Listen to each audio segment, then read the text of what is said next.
In this concert, we explore the ideas of freedom and solitude, and discover secret messages composers hid in their music.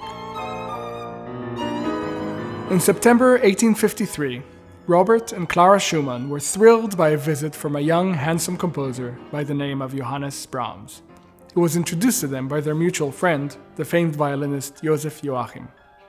That visit has become the stuff of legend, and was the basis of a long and complicated friendship, love, and tragedy between the Schumanns and Brahms.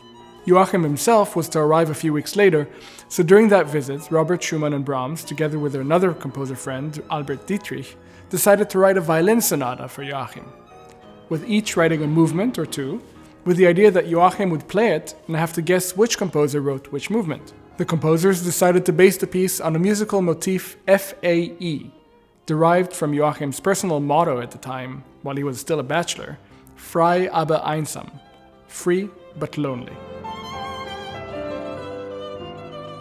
Brahms, who was a bachelor himself, identified with the motto and wrote the third movement, the scherzo, which begins this concert.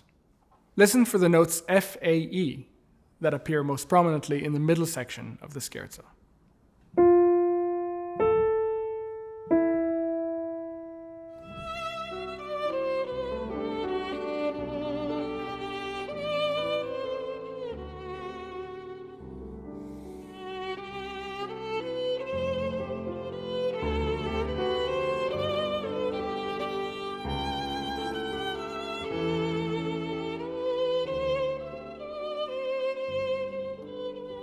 Brahms' friend Joachim, who coined the Frei aber einsam moniker, eventually married, but Brahms remained a bachelor his entire life and adopted the FAE motto as his own.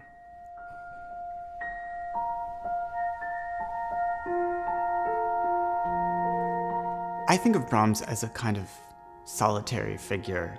There were these mottos that Brahms and Joachim traded back and forth, the FAE, Frei aber einsam, and FAF, Frei aber froh.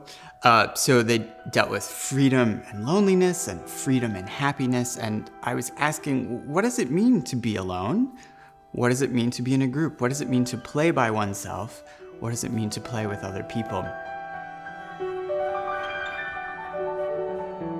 Suspend is a concerto for piano and orchestra. I had this image in my head of Brahms sitting down at a piano, totally alone, and very gradually beginning to improvise.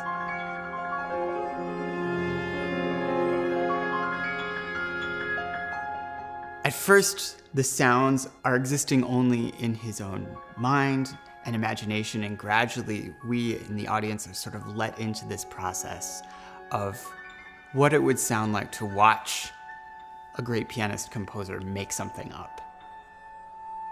As the piece goes on, the orchestra gets freer and freer with what they do until the end, the orchestra actually swallows up the pianist in this great kind of cacophony of sound, and then gradually disappears, leaving the pianist exactly where they started, in this space of loneliness. While Robert Schumann became a friend and ardent supporter of Brahms, Clara Schumann became a confidant and a muse, and she and Brahms developed a deep love for each other, one which will become the most important and torturous of Brahms' life. The C minor piano quartet spans much of that relationship.